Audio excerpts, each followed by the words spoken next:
ভিতৰত পৰীক্ষা দিও ইউপিপিএল দলে এবাৰ কিমানটা সমষ্টিত আপোনালোকে মানে প্ৰাৰ্থিত্ব দিম বুলি ভাবিছে নাই প্ৰিপাৰেশ্যন সকলো সমষ্টিৰে চলি আছে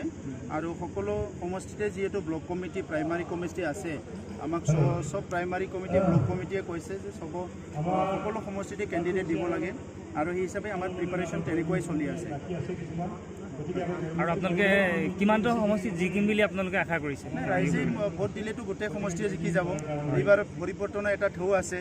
গতিকে আজি এই পৰিৱৰ্তনৰ যিটো ঢৌ এইটো এনে অহা নাই 17 বছৰে যিসকলে শাসন কৰিলে ইয়াত দুৰ্নীতি ভ্ৰষ্টাচাৰ হ'ল এই দুৰ্নীতি ভ্ৰষ্টাচাৰটো আজি ৰাইজে বেয়া পাইছে ৰাইজৰ বহুত আশা আছিল আকাংক্ষা আছিল এইবিলাক পূৰণ হোৱা নাই তো সেইকাৰণে আজি ৰাইজে বেয়া পাইছে আৰু সেইকাৰণে দলে বলে যোগদান কৰিছে জাতি জনগোষ্ঠীৰ কথা নাই ইয়াতে সকলো ইউপিপিএল দলত যোগদান কৰিছে সকলো এইটোৱে আহি কৈছে যে আমাক পৰিৱৰ্তন লাগে গতিকে আজি ভাৰতবৰ্ষতো পৰিৱৰ্তন আহে কেন্দ্ৰীয় চৰকাৰৰ ৰাজ্য চৰকাৰবিলাকতো পৰিৱৰ্তন আহে আৰু 17 বছৰ যিহেতু একোৱেই কৰা নাই অকল দুৰ্নীতি ভ্ৰষ্টাচাৰৰ কথাবিলাক চলি আছে সেইকাৰণে আজি পৰিৱৰ্তনটো চবেই বিচাৰিছে আৰু এইটো পৰিৱৰ্তন বিচৰাটো মানে এইটো ৱেলকাম কৰিব লাগে ইফালে ভাৰতৰ প্ৰধানমন্ত্ৰী ডাঙৰীয়াই কৈছে সবকে সাথ সবকে বিকাশ আৰু আমাৰ ইয়াত কি কৰিছে কিছুমান নেতাই আজি প্ৰশাসনটো নিজৰ সম্পত্তিৰ নিচিনা ব্যৱহাৰ কৰিছে ৰাইজক আঁকোৱালি লোৱা নাই ৰাইজক বিশ্বাসত লোৱা নাই নিজে যি ইচ্ছা তাকে মইমতালি কৰি পেলাই চৰকাৰ চলাই আছে ইফালে মানে কৈছে প্ৰধানমন্ত্ৰী ডাঙৰীয়াই না খাওঁগা না খানে দুংগা আমাৰ ইয়াতো আৰু খায়ে আছে চবে গতিকে এই যে নীতি আদৰ্শ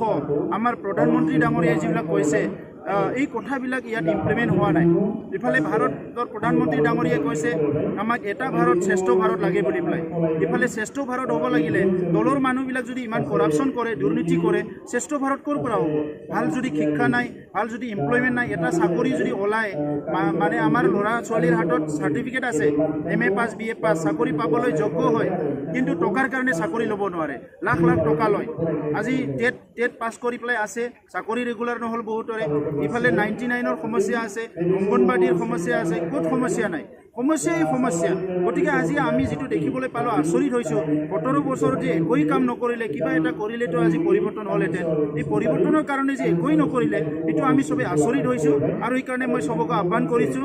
এইবেলি আমাৰ পৰিৱৰ্তন কৰাৰ সময় আহিছে আমি সেইকাৰণে চবে একত্ৰিত হৈ পেলাই আগবাঢ়ি যাব লাগিব ইয়াত কোনো চিন্তাৰ কাৰণ নাই আগতে যিটো ধনবল বাহুবল ব্যৱহাৰ কৰিছে এইবাৰো শুনিছোঁ কিছুমান ঠাইত কেম্প বান্ধি ল'ৰা থ'বলৈ বিচাৰিছে এইবিলাক একো কামত নাহে এতিয়া ইয়াত কোনো উগ্ৰপন্থী সমস্যা সমাধান হৈ যোৱাৰ পিছত মানে যিটো অস্ত্ৰৰ যিটো জনজনে এইটো শেষ হোৱাৰ পিছত কোনোবা যদি আজি বাহুবল লৈ নিৰ্বাচন খেলিব বিচাৰিছে এইটো ৰাইজে তাৰ প্ৰত্যুত্তৰ দিব সেইকাৰণে কোনো চিন্তা কৰিব লগা নাই চবে ওলাই আহক নিজৰ নিজৰ বিবেক ভোটটো দিয়ক আৰু এটা এটা পৰিৱেশ এটা পৰিস্থিতিত এটা ফ্ৰী এণ্ড ফেয়াৰ ইলেকশ্যন কৰিবৰ কাৰণে প্ৰশাসনকো আমি আহ্বান কৰিছোঁ স্যাৰ আপোনালোকৰ এবাৰ শ্লোগান কি হ'ব ইলেকশ্যনত পৰিৱৰ্তন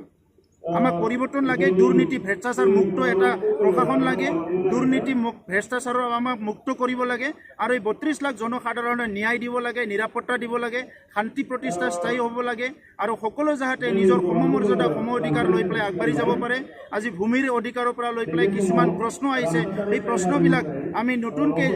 মানে ইয়াৰ যিটো সমাধানৰ পথ এইটো ওলাই পেলাই এটা স্থায়ী সমাধান আনিব লাগিব আৰু 32 লাখ জনসাধাৰণে ইজনে সিজন আনজনক বিশ্বাস কৰি মৰম কৰি শান্তি সম্প্ৰীতিৰে জীয়াই থাকিব পাৰে ইয়াৰ পৰিৱেশ গঢ়ি তুলিব লাগিব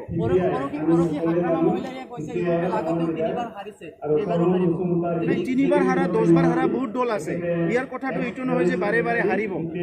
তেখেতে 3 বাৰ জিকিছে 3 বাৰ জিকা মানুহ হাৰা নাই নেকি দিল্লীতো কংগ্ৰেছ চৰকাৰ 2 বাৰ হৈছিলে তাৰপিছত হাৰি গৈছে ক'ৰবাত ইয়াত ৰাষ্ট্ৰত 3 বাৰ হৈছিলে আমাৰ তৰুণ গগৈ ডাঙৰীয়া তাৰপিছত হাৰি গ'ল গতিকে 3 বাৰ জিকাইটো যে নাহাৰিব ইয়াতো কথা নাই 3 বাৰ হাৰাটো জিকিব পাৰে আৰু 3 বাৰ জিকাটো হাৰি যাব পাৰে সেইটো ৰাইজৰ ওপৰত কাৰো ৰিম'ট কণ্ট্ৰলত নাই